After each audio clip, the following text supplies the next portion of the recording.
राजकुमारी द्रौपदी, जिसकी आंखें हिरणी की आंखों की तरह हैं, जिसके होंठ स्वर्ग पुष्प की पंखुड़ियां हैं और जिसकी कमर के लटके झटके हर दिशा में प्रलय मचा देते हैं। दोस्तों, महाभारत की कहानी के बारे में तो हम सभी जानते हैं। हमें यह भी पता है कि महाभारत में द्रौपदी की शादी 5 पांडवों के साथ हुई थी। लेकिन सबसे बड़ा सवाल यह है कि द्रौपदी ने विवाह तो सिर्फ अर्जुन से ही किया था, तो उसका रिश्ता सबके साथ क्यों था? द्रौपदी के पिता द्रुपद के मन में द्रोणाचार्य के प्रति जबरदस्त नफरत थी और नफरत के इन्हीं भावों को द्रौपदी के मन में भी बचपन से ही कूट कूट कर भर दिया गया था। वह बदले की आग में जल रही थी और मन ही मन ऐसी तरकीबें सोचती रहती जिससे अपने पिता के अपमान का बदला द्रोणाचार्य से ले सके। लेकिन द्रोणाचार्य तो हस्तिनापुर राज्य के संरक्षण में थे। द्रोणाचार्य को नीचा दिखाने के लिए उन्हें एक शक्तिशाली गठबंधन की आवश्यकता थी। इसी मकसद से उन्होंने योजना बनाई कि राजा जरासंध के पोते से द्रौपदी का विवाह करा दिया जाए। द्रौपदी जब विवाह योग्य हुई तो उनके स्वयंवर का आयोजन किया गया। उधर कृष्ण की अपनी अलग योजना थी। वह आए और द्रुपद के साथ तकरीबन 3 महीने तक रुके।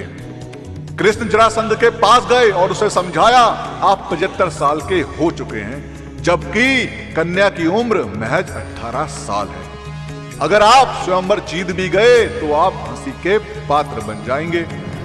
इस दौरान द्रौपदी उनके काफी नजदीक आ गई और उनसे विवाह करने की इच्छा जाहिर की। कृष्ण ने साफ कर दिया कि वह सिर्फ ऐसी स्त्री से ही विवाह करेंगे जो उनके लक्ष्य के प्रति पूरी तरह समर्पित होंगी, यानी धर्म की स्थापना के कार्य में उनका पूरी तरह से साथ देंगी। उसकी कोई भी सैन्य या राजनीतिक मंशा नहीं होनी चाहिए। उन्होंने द्रौपदी को खुश करने के लिए यह भी कहा कि तुम इतनी अधिक महान स्त्री हो जिसके योग्य मैं नहीं हूं। स्वयंवर का दिन नजदीक आने लगा। पांडवों को मारने के लिए लक्षागृह में जो आग लगवाई गई थी, उससे बचने के बाद पांडव अब भी छिपते छिपाते घूम रहे थे। कृष्ण के अलावा कोई और नहीं जानता था कि वे जीवित भी हैं। कृष्ण चाहते थे कि स्वयंवर के दिन ही वे दुनिया के सामने आए। ब्राह्मणों के वेश में कृष्ण उन्हें स्वयंवर में लेकर आए। स्वयंवर की शर्त यह थी कि ऊपर घूमती हुई मछली की आंख को तीर से भेदना था, लेकिन निशाना लगाना था नीचे रखी तेल की कढ़ाई में उसकी परछाई को देखकर। जो इस तरीके से उस मछली की आंख में निशाना लगाकर उसे भेद पाएगा, उसी के साथ द्रौपदी का विवाह होगा। दुर्योधन भी एक महान धनुर्धर थे और स्वयंवर में रखी गई शर्त को पूरा करने में सक्षम थे। जब वह परछाई में देखकर मछली की आंख पर ध्यान लगा रहे थे तो कृष्ण के इशारे पर ब्राह्मण के वेश में खड़े भीम जोर से हंसने लगे। दुर्योधन यह सोचते थे कि उन्होंने पांडवों को मार दिया है। जब उसने भीम के हंसने की आवाज सुनी तो वह अपना नियंत्रण खो बैठे और उनका निशाना चूक गया।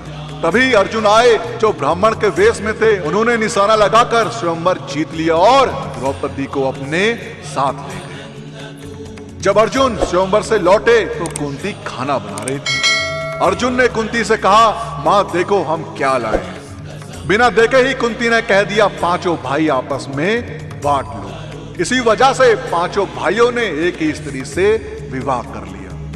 व्यवस्था कुछ ऐसी हुई कि 5 भाइयों की अपनी अपनी पत्नियां होंगी, लेकिन रानी का स्थान केवल द्रौपदी को ही मिलेगा।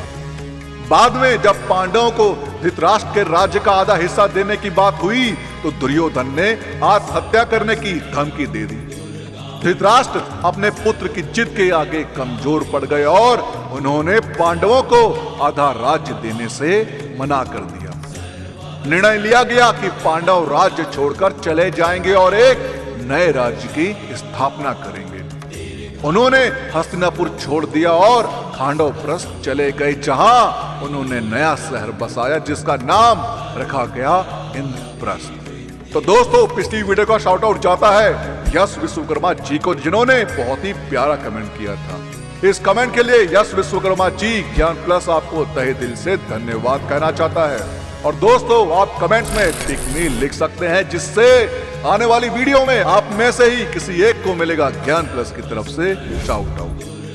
दोस्तों आपका द्रौपदी के विवाह के बारे में क्या कहना है, हमें कमेंट के माध्यम से जरूर बताएं। और इस वीडियो का पार्ट 2 चाहिए हो तो कमेंट्स में पार्ट 2 जरूर लिखें। और साथ ही साथ अगर आपको हमारी आज की वीडियो पसंद आई हो तो टारगेट रखते हैं 5000 लाइक। अब 5000 लाइक इतने ज्यादा तो है नहीं, तो इस वीडियो को लाइक और शेयर करना ना भूलें। और जिन लोगों ने अभी तक हमारे चैनल को सब्सक्राइब नहीं किया, उनसे मेरी गुजारिश है कि हमसे जुड़े रहने के लिए और ऐसी ही और भी वीडियोस देखने के लिए हमारे चैनल को सब्सक्राइब जरूर करें।